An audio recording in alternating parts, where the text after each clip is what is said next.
Hello students, ठीक हैं आप? Very good. अभी आपने देखा कि कुछ वेक्टर्स में जो रिमेनिंग कॉन्सेप्ट थी, जिसमें आपका साइन रूल है, लामी थ्योरम है, वेक्टर का सब्ट्रैक्शन है, वो हम लोगों ने डिस्कस किया और कोसाइन रूल डिस्कस किया। उसके बाद हम लोगों ने देखा कि मोशन इन टू डायमेंशन में हम पोजीशन वेक्टर कैसे राइट करते हैं, डिस्प्लेसमेंट वेक्टर कैसे राइट करते हैं। अब हम देखेंगे कि मोशन इन टू डायमेंशन में हम लोग वेलोसिटी वेक्टर कैसे राइट कर सकते हैं, एवरेज वेलोसिटी कैसे राइट करते हैं, इंस्टेंटेनियस वेलोसिटी कैसे राइट करते हैं, और इसके एग्जाम्पल हम लोग करेंगे। आइए हम देखते हैं कि कैसे आप राइट करेंगे। Velocity in two dimension means कोई भी पार्टिकल अगर एक प्लेन में मूव कर रहा है या टू डायमेंशन में मूव कर रहा है तो हमें उसकी वेलोसिटी राइट करनी है और एवरेज वेलोसिटी राइट करनी है, इंस्टेंटेनियस वेलोसिटी राइट करनी है। तो कैसे हम उसको डिफाइन करेंगे? तो वेलोसिटी तो आप जानते ही है, ठीक ना, the rate of change of displacement of A vector is called the velocity, ठीक ना। अब आइए देखिए, let a particle moves from point P to Q in time interval delta t means कोई एक पार्टिकल था, पहले पॉइंट P पर था, उसके बाद वो Q तक मूव कर गया डेल्टा टी टाइम इंटरवल में। कितने में? डेल्टा टी टाइम इंटरवल में। कोई एक पार्टिकल था, वो पहले P पॉइंट पर था, P से वो Q पर मूव किया डेल्टा टी टाइम इंटरवल में। And delta R is the displacement vector. उसका डेल्टा आर क्या है? डिस्प्लेसमेंट है पार्टिकल का।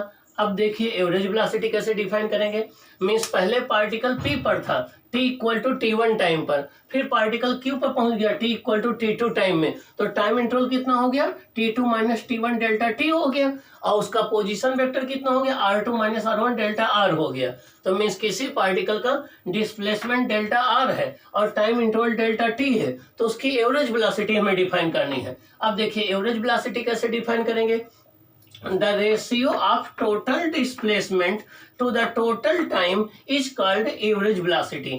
एक given time interval में जितना टोटल डिस्प्लेसमेंट होता है और टोटल टाइम जो होता है, उनके रेशियो को क्या कहते हैं? हम एवरेज वेलोसिटी कहते हैं। क्या कहते हैं? एवरेज वेलोसिटी कहते हैं। तो एवरेज वेलोसिटी इक्वल टू होता है total displacement upon total time.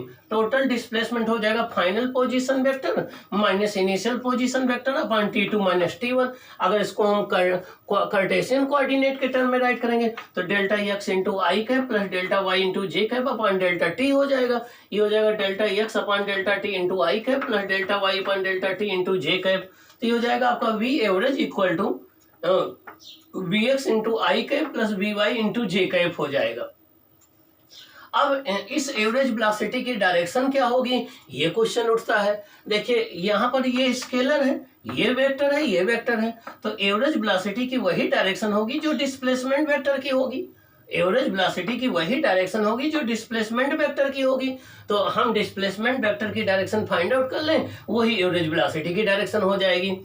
अब हम बात करें तो the direction of average velocity will be same as the direction of delta R. Means जो डिस्प्लेसमेंट वेक्टर की डायरेक्शन होगी वही एवरेज वेलोसिटी की डायरेक्शन हो जाएगी। आइए अब हम इंस्टेंटेनियस वेलोसिटी की बात करते हैं। इंस्टेंटेनियस वेलोसिटी का मतलब होता है कि जब भी बॉडी कोई मोशन में हो, वो किसी एक विशेष टाइम पर, एक पॉइंट ऑफ टाइम पर, एक पर्टिकुलर टाइम पर जो वेलोसिटी होती है उसको हम इंस्टेंटेनियस वेलोसिटी कहते हैं। The velocity of A particle at a point of time or at a particular time is called instantaneous velocity।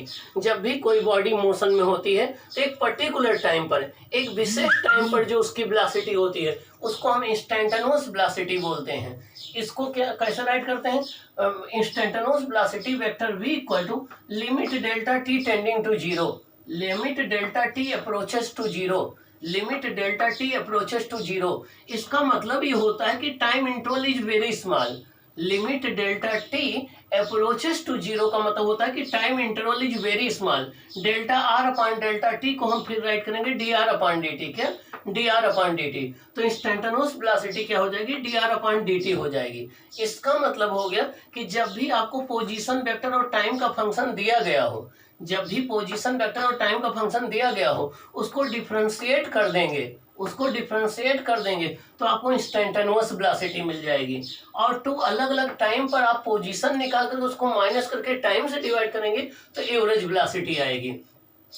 अब इंस्टेंटेनियस वेलोसिटी की डायरेक्शन आप सोच रहे होंगे क्या होगी। The direction of V I at any time at any point of path is obtained by tangent to the path at that point. Means के अगर मान लीजिए ये इस पाथ पर चल रहा है, सपोज कर लो ये आपका पी क्यू पाथ पर चल रहा है, और जब ये पार्टिकल किसी पॉइंट ए पर है, अब यहाँ पर हमें इंस्टेंटेनियस वेलोसिटी की डायरेक्शन फाइंड आउट करना है, तो हम क्या करेंगे, इस पॉइंट पर हम एक टेंजेंट ड्रा कर देंगे, और टेंजेंट की जो डायरेक्शन ऑफ मोशन है उधर उसी डायरेक्शन में इसकी इंस्टेंटेनियस वेलोसिटी हो जाएगी। तो जब भी हमें पोजीशन टाइम ग्राफ दिया गया हो या पाथ पार्टिकल का दिया गया हो, तो उस पाथ के किसी पॉइंट पर इंस्टेंटेनियस वेलोसिटी की डायरेक्शन निकालना हो तो उस पॉइंट पर टेंजेंट ड्रा कर देते हैं। टेंजेंट के लंग इंस्टेंटेनियस वेलोसिटी की डायरेक्शन होगी।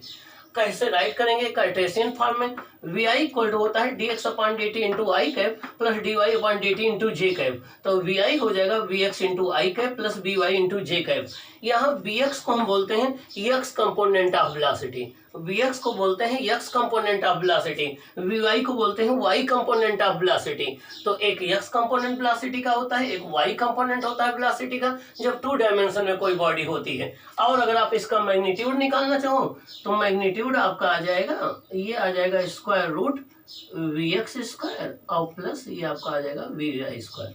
और अगर आप डायरेक्शन निकालना चाहो तो टेन थीटा आपका आ जाएगा V Y upon we X. Tan theta equal to V Y upon we X हो जाएगा, और माड वी हो जाएगा we X square plus V Y square का स्क्वायर रूट, यहाँ से माड आ जाएगा। तो ये रहा आपका इंस्टेंटेनियस वेलोसिटी और एवरेज वेलोसिटी आपका 2 डायमेंशन में। अब हमें देखना है, और ये टेन थीटा जो है ये डायरेक्शन बताएगी। डायरेक्शन क्या हो जाएगी, डायरेक्शन आपका हो जाएगी v Y upon we x. Means x axis से v Y upon we x को डिवाइड कर देंगे तो हमें डायरेक्शन मिल जाएगी। मीन्स इसका मतलब ये हो गया कि सपोज कर लीजिए आपका, देखिए ये डायरेक्शन कैसे डिफाइन करेंगे। डायरेक्शन आपका, डायरेक्शन इसका हो जाएगा, ये आपका वाई एक्स है, देखिए ये आपका y है, ये आपका x है, ये आपका y है, ये आपका O है, और कोई पार्टिकल ये मूव कर रहा है, इस पाथ पर मूव कर रहा, आपने ये पॉइंट ले लिया। अब इस पॉइंट पर हम देखेंगे, इस पॉइंट, ये पॉइंट आपने कंसीडर कर लिया, तो इस पॉइंट पर सपोज कर लो वी एक्स आपका ये है, वी एक्स इंटू आई कैप, वी वाई आपका ये है, वी वाई इंटू जे कैप, ये एंगल आपका थीटा है, ये आपका वी इंस्टेंटेनियस है। तो उस केस में ये एंगल थीटा है, तो आपका टेन थीटा इक्वल टू आ जाएगा V Y upon we X, यहाँ से थीटा आ जाएगा tan inverse V Y upon we X. तो जब भी आपको रिजल्टेंट वेलोसिटी की डायरेक्शन फाइंड आउट करना हो तो V Y upon we X से हम उसकी डायरेक्शन फाइंड आउट कर सकते हैं। जहाँ वी वाई क्या है, वाई कंपोनेंट ऑफ वेलोसिटी है, वी एक्स क्या है, एक्स कंपोनेंट ऑफ वेलोसिटी है। अब हम देखेंगे कि एक्सेलरेशन क्या होता है 2 डायमेंशन में, हम उसकी बात करेंगे। किसकी बात करेंगे, एक्सेलरेशन की बात करेंगे। ये तो रहा एवरेज वेलोसिटी। इंस्टेंटेनियस वेलोसिटी कैसे निकालते हैं 2 डायमेंशन में। अब 2 डायमेंशन में हम एक्सेलरेशन कैसे निकालेंगे, एवरेज एक्सेलरेशन कैसे निकालेंगे, इंस्टेंटेनियस एक्सेलरेशन कैसे निकालेंगे, अब हम उसका डिस्कशन करेंगे। ओके स्टूडेंट्स, अब हम डिस्कस करेंगे एवरेज एक्सेलरेशन का, इंस्टेंटेनियस एक्सेलरेशन का, और आपका एवरेज वेलोसिटी, इसको डिस्कस करेंगे।